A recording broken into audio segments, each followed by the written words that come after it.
Some believers are always striving, wrapped up in striving and striving, but never about becoming beautiful. What does a bride do in a bridal chamber? A bride spends that time getting ready, getting beautiful.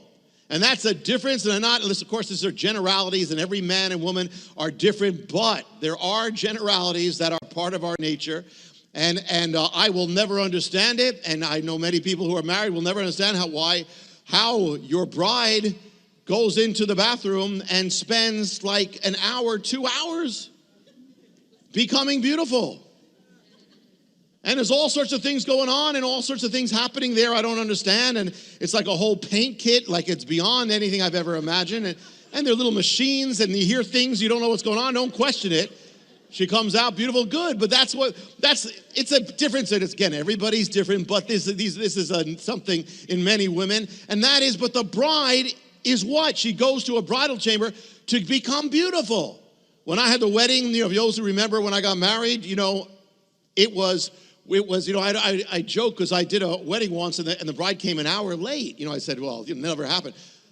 It was 2 hours late for my wedding because someone said, I'll do all the hair, for all the bridal party, but apparently the bridal party didn't like what happened to their hair, and so it took about 2 hours. But preparation, a bride goes to the bridal chamber to get ready, to prepare to become beautiful. And so what is this earth, this earthly life? We're heading for heaven. Heaven is the marriage. This earth is the bridal chamber. So what does it mean? What are you supposed to be spending your time here? You're spending your time not to get more money. That's not your goal. Not to become rich, not to have people like you. You're to spend your time here to become more beautiful. Whatever happens, and more beautiful doesn't mean on the outside. It means a real beauty. Meaning you're to become a more beautiful person. When you leave this life, you want to be ready for the Lord. You want to be a beautiful person, a loving person, an unselfish person, a holy person. That's why you're here. That's your aim every day. Lord, how can I become more beautiful? How can I become more godly, more pure, more joyous, more loving, more unselfish? That's what it's about. Now, the dawn, comes on the earth, but the moon is a light in and of itself. The moon is a light. You look up at night, it's the light of the night. So it's not enough to have brightness in your life. Maturity comes when you become a light. It's not enough to have received joy. You are to become joy. A new believer comes to the light. A mature believer is a light. Shines the light. From what you're, so that's the move. Who is this as beautiful? The bride is as beautiful as the moon. What kind of light is the light of the moon? Well, the light of dawn is a beautiful light.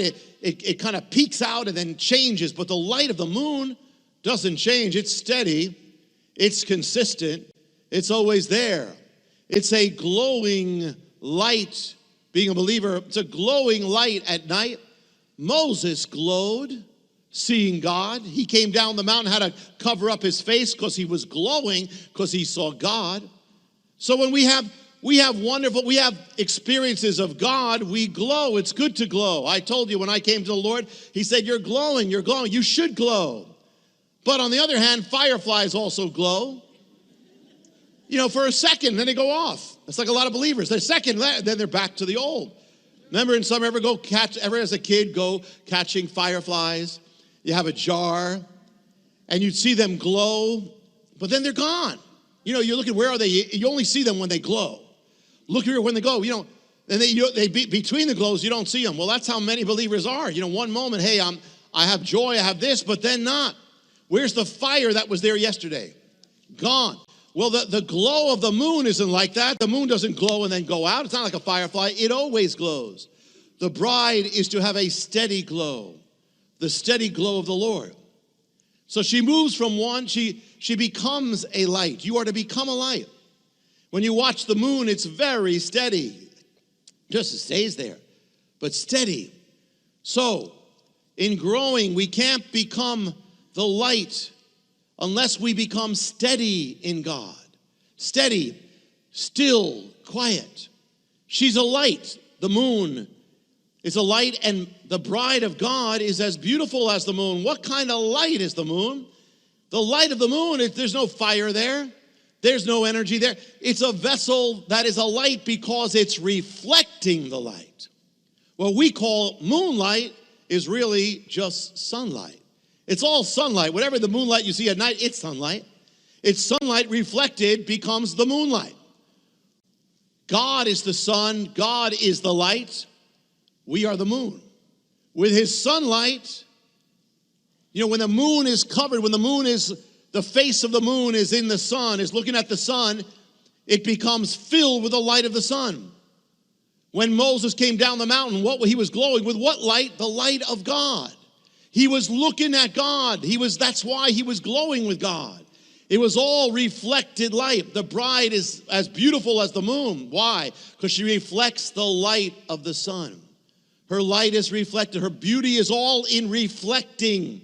So the key of all the beauty of the church, the beauty of us, is all in one thing, that we reflect the light of him. With you. I can't on my own. I can't be beautiful. I can't shine. I can't do anything good on myself, and neither can you. You don't have to love with your love. It's hard to try to love to generate the love when you don't have it. You don't have to. You reflect the love of God, and it becomes your love. You don't have to be righteous with your righteousness, trying to be righteous, trying to be good. You just have to reflect the righteousness, the goodness of God, and you become good. He's called Adonai Tzidkenu, the Lord, our righteousness. You don't have to minister your ministry. What you have to do is just reflect his ministering, and then you will minister your ministry.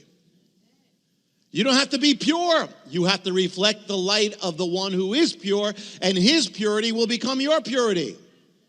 It says, be ye perfect. How can you be perfect? How can you possibly be perfect? Well, you can on your own, but you can't. But you can reflect the perfection of him, and in that you become perfect. To find out how you can receive more of Jonathan's teachings, to receive special free gifts, or get in touch, go to hopeoftheworld.org or call toll-free 1-800-YESHUA-1. That's hopeoftheworld.org or call 1-800-YESHUA-1. That's 1-800-937-4821. You can also get more at Jonathan Cahn's Facebook page or write us direct at Hope of the World, Box 1111, Lodi, New Jersey 07644, USA. This is going to be wonderful, and it's going to be April 23rd to May 3rd. So this is the time, and that period of time in between the Hebrew and English dates. This is the time of the kind of month period of when Israel became a nation, 70th year anniversary. So it's going to be awesome. Let me give you an idea, and let me just tell you, I truly, anybody who's been on a tour with me, I seek to make it the most incredible experience you could ever have, because it'll change your life, because there's nothing like it. You'll know Jesus in such an incredible way, to walk where he walked, see where he was. You'll actually stand on places where he actually stood, and see the land where your faith comes from, the Bible, your salvation, Jerusalem, the center of your faith. And imagine standing at the Garden Tomb. Imagine sailing the Sea of Galilee. Imagine looking over Armageddon, singing Christmas carols over Bethlehem at night. It's all these things. It seems like it's just not too much to be true, and it's real. And plus, I'll be teaching you. If you've been blessed by the teachings, many of you we've never met, but you've been following me on the web, and you've been blessed by the teachings or the Book of Mysteries. You're going to get the whole thing's going to be. It's going to be teaching with the Promised Land being the backdrop, being the illustration everywhere you go. And you're going to not only be in the Promised Land and walking where Jesus walked, and seeing the land of God, the people of God, prophecy, history, your salvation, but also there's going to be teachings. I teach several times a day at the actual spots. Imagine looking over Armageddon and having a teaching on that, standing on the hills of Nazareth with a teaching on that, standing on the Temple Mount, the Mount of Olives. You're going to actually be doing all these things you heard of. Having a communion service in the Garden of Gethsemane at night. We try to do things that sometimes we have to get special permission, because it's not usually done on tours. But let me give you an example. More than an example. I'm going to give you kind of an overview. You're going to arrive in April. You'll arrive and we'll gather together on the shores of the Mediterranean. and we'll worship right at the place where there's Joppa, where Peter saw the vision, where the word gospel went out. We're going to go up the coast of Israel to Caesarea, where the first Gentile was baptized, and Cornelius. And then up to Mount Carmel. You're going to stand where Elijah and the prophets of Baal stood, where he said, choose this day. We're going to journey through the valley of Jezreel and the Armageddon, and go up to Mount Gilboa. We have not been there on a tour. Mount Gilboa is the place where Saul was struck down, and overlooking the Jezreel Valley, where so much of what you read in the Bible took place. Elijah, you're going to see the place where he was. Deborah, Barak, Gideon, all that. Then we're going to end up that day on the sea, overlooking the Sea of Galilee, worshiping, and you'll see the Sea of Galilee where Jesus was in so many things. Then next day we're gonna do, that was just one day, we're gonna do something we've never done. We're gonna go take a boat raft ride down the Jordan River, if you can imagine it. Something rarely done. It's going to be awesome. Then we're going to take a Jeep ride on the mountains of the Golan Heights, which also we've never done on the Golan Heights. We're going to go to Bethsaida, which has just been newly discovered, the home of the apostles, of disciples, right there. We're going to go to Capernaum, where Jesus centered his ministry, and we're going to worship in the synagogue that stands on the place, the synagogue where he actually ministered. We're going to go to Magdala, which is also newly discovered, the actual one of the oldest synagogues in the world, where Jesus definitely was. He was definitely there, the home of Mary Magdalene. And we're going to have a night service. We don't know anyone else who does it, but we've done it. It's been awesome. We're actually going to go to the synagogue at Chorazim, the ground where Jesus would have stood, and we're going to worship the Lord by candlelight, and it's awesome.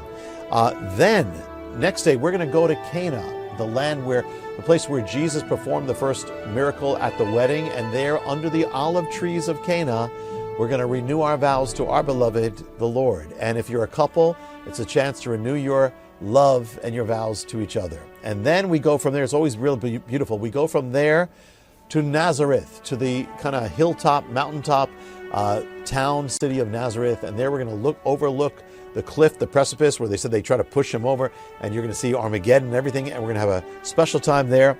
Then we're going to return to the shores of Galilee, and we take a time, just having time alone with the Lord at the shores, the place where he chose the disciples, because he chose you. And it's an amazing place. God speaks to people there. Then we're going to have a night ride. We're going to sail, before the night, we're going to sail on the Sea of Galilee. It may become night while we do it. We're actually going to sail on the Sea of Galilee, and it's awesome. We'll share that. And it's going to be the Sabbath.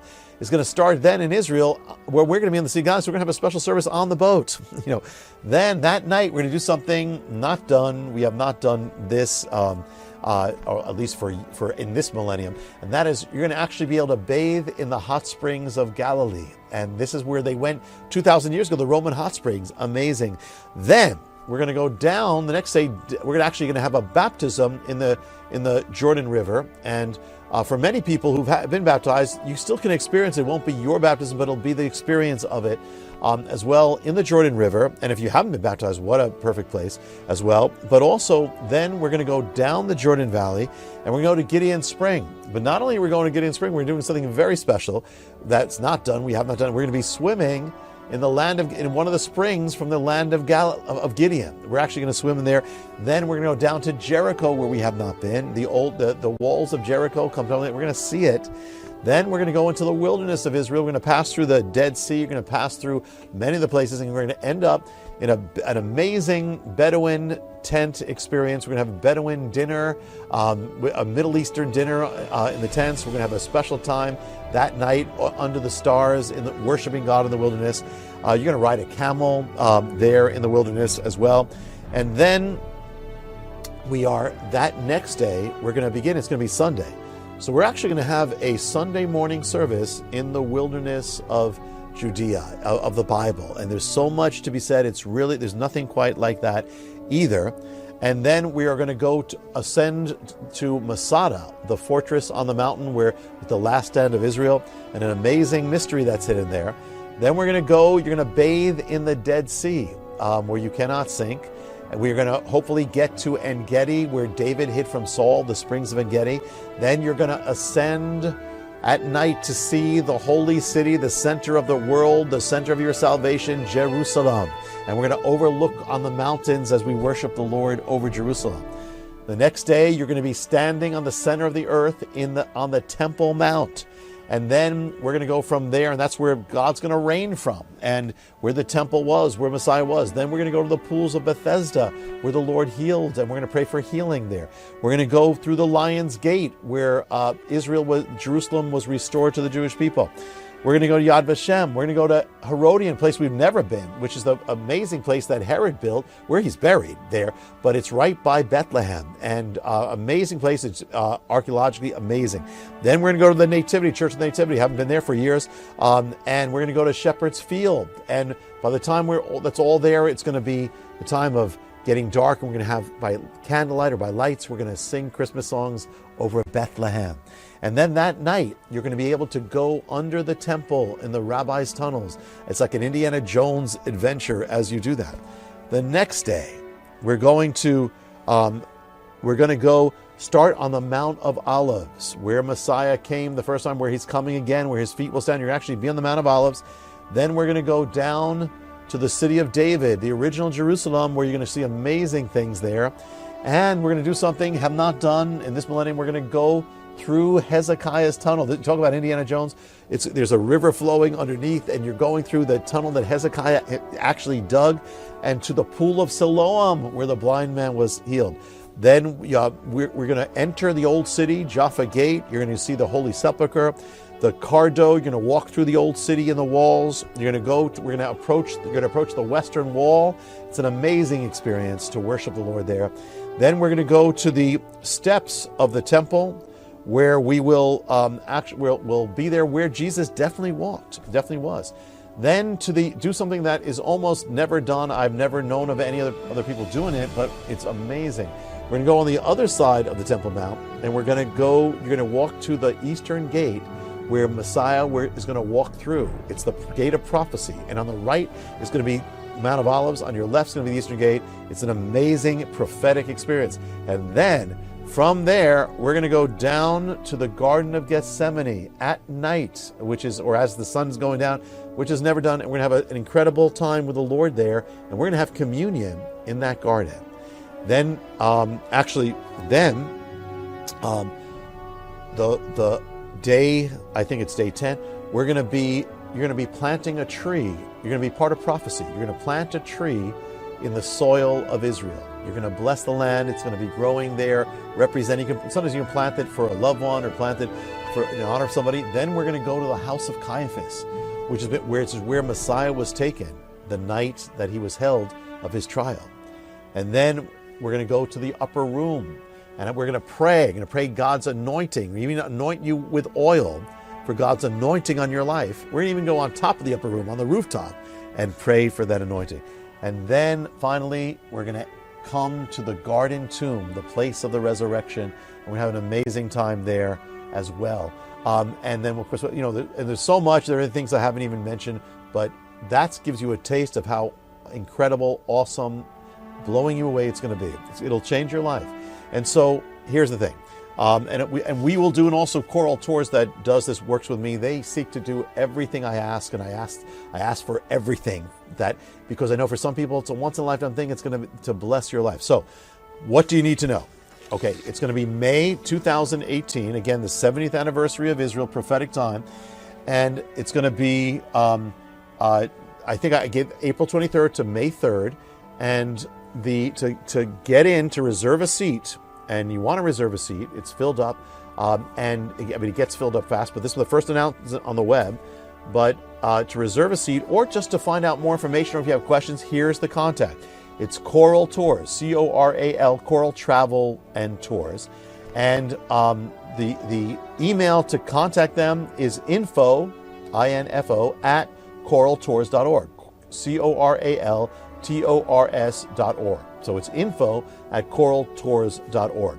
You can also call, I believe, toll free. Here's the number, 866, you can ask any questions, 267-2511, 866-267-2511. And maybe if we do this right, hopefully those things are appearing throughout when I'm sharing this with you. But so listen, you're going to love it. And for those of you we've never met, I'll meet many of you in Israel. It'll be an awesome time, and you'll be changed. There's nothing like it, and every time you go, it's different. And this is going to be the Spring Super Tour Pilgrimage of 2018.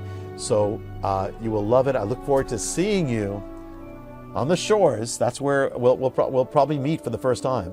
I'll see you on the shores. I'll see you on that shore of the promise.